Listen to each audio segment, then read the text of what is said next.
Bonjour et bienvenue dans cette vidéo durant laquelle nous allons découvrir comment gérer des bases de données avec Hermeo.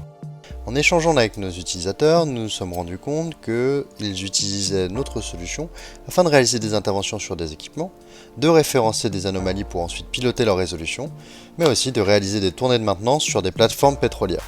Autant de types de ressources pour lesquelles on veut pouvoir pré-remplir des informations sur le terrain, mettre à jour certaines et collecter de nouvelles. Ainsi, sur notre espace Hermeo, nous avons la possibilité de créer et gérer des bases de données de moteurs, d'anomalies ou tout autre type d'actifs. Grâce aux bases de données, nous pouvons regrouper nos ressources, mais aussi déterminer les informations que nous souhaitons collecter grâce aux attributs. Pour créer une base de données, c'est assez simple. Cependant, avant de procéder à la création de notre base de données, il est primordial d'avoir bien identifié les informations que nous souhaitons collecter.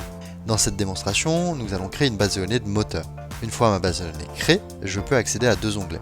Un onglet ressources, dans lequel nous pourrons retrouver l'ensemble des ressources qui composent notre base de données, en d'autres termes, l'ensemble de nos moteurs, et un onglet attributs, qui regroupe l'ensemble des informations que nous pouvons collecter pour chacun de nos moteurs. Commençons par créer nos attributs. Pour chacun de nos moteurs, nous souhaitons connaître la marque, la puissance et le numéro de série. Il s'agira donc de nos attributs. Pour chaque attribut, il nous est demandé de déterminer le type de données qui sera collecté. Est-ce qu'il s'agit de texte, de nombre, de coordonnées GPS ou de photos?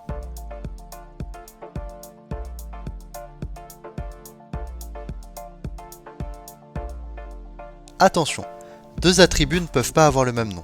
Dans le cas où un attribut existe déjà, nous pouvons alors l'ajouter en cliquant sur « Ajouter un attribut existant ». À présent que nous avons créé nos attributs, nous pouvons créer notre première ressource.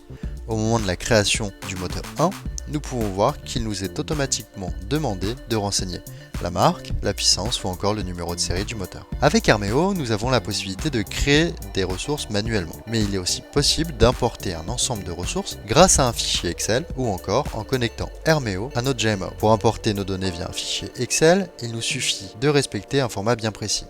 Pour obtenir ce format, nous pouvons exporter la ressource que nous venons de créer.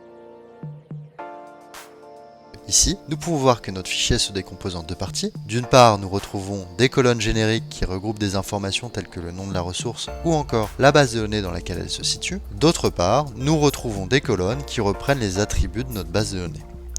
Chaque ligne de notre tableau Excel représente une ressource. Pour importer des ressources, il nous suffit de renseigner le nom des ressources que nous souhaitons importer dans la colonne B et de renseigner le code de la base de données dans laquelle nous souhaitons injecter, créer nos ressources. Enfin, si nous le souhaitons, nous pouvons renseigner des valeurs dans les colonnes des attributs pour chaque ressource.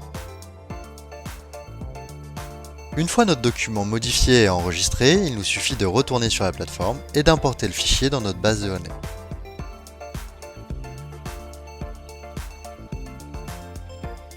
En cliquant sur Suivant, nous accédons à un tableau de correspondance qui nous permet de vérifier que la solution a associé les valeurs de notre fichier Excel aux bons attributs de la base de données. Une fois que l'ensemble des indicateurs sont au vert, nous pouvons lancer l'import.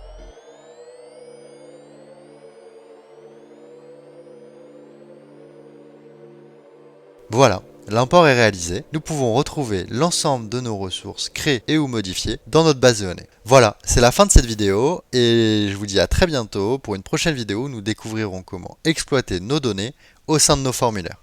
À très bientôt!